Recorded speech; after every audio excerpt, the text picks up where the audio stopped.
in your industry and your field, when you look across the space, other recruiters that that work at tech companies, what's the conversation? Is a conversation where it's like, yo, we wish that our companies cared more about hiring underrepresented groups, or is the conversation, yo, we wish more underrepresented groups applied or got themselves qualified to be a good candidate for these roles? So what is it that you're seeing and that you're experiencing and that you're hearing from others? I think it's a mix of a lot of those different things you mentioned.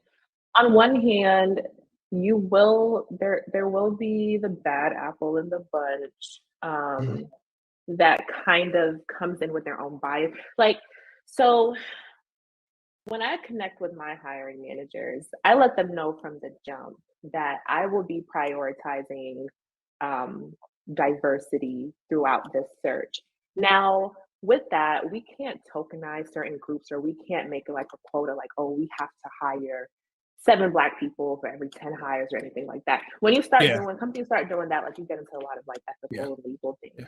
And that's not right either. We know that's not right. Like, oh, let's just make sure 80% of people we hire are this skin color. It's like, that's not right either. Yeah. But I think it's like, even like at the beginning, we were talking about discriminatory practices with facial recognition software. I think like the root of it is discrimination and a lot of bias, and it just seeps into like, because it's a systemic thing, so it seeps into every single practice you could ever think of, including talent, company diversity numbers and demographics, as well as like our recruitment processes. So a lot of companies do have things in place to ensure that they aren't being biased in the candidate search. But then again, it's like, you can't really enforce certain numbers. So a lot of it, the hiring manager is the one who makes the decision. The recruiter has a lot of influence on that. But if 10 out of the 10 recruiters all look the same, it's a natural thing for you to gravitate to people who look like you. And so it's just being aware of your biases.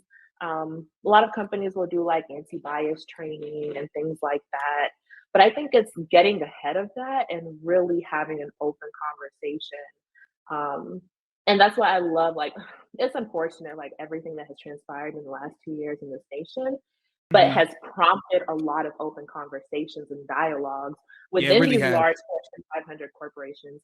So what I'm seeing is companies trying to be more aware of things and practices that they never really care to, not necessarily enforce or adopt, but just kind of prioritize, I'll say is the word.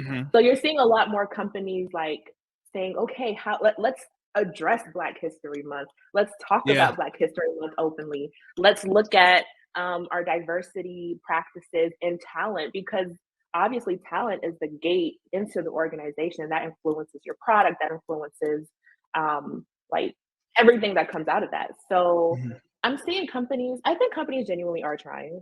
And I do think, like, obviously we live in hypersensitive times. So a lot of times it's like some of these companies just can't catch a break. They do one wrong thing and everyone is those are facts. And I'm not going to minimize it, but I think it starts with obviously just like having the conversations, which are being had. I actually just had a conversation with my manager today about some like systematic process we can put in place to get our job postings to a wider audience instead of like the typical, like our job post board and LinkedIn, etc.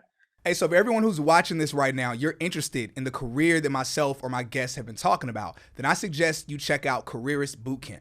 Not only is this the bootcamp that I've done, but this is the bootcamp that many friends of mine have done as well. They offer a variety of tech courses, things like sales engineering, manual QA, QA automation, and others. These are virtual, most are 4-week courses that you can do from home, and they get you jobs that are paying on average about $125,000 a year. Now, we've partnered with Careerist where they're offering an exclusive discount to our community and our audience of $300 off of whatever their pricing is. That even includes, even if they have a sale going on, you can get $300 off on top of that sale. So make sure that you're using the link that we have in our description, because that is a way that you're able to take advantage of that discount. And aside from that, let us know which course you chose.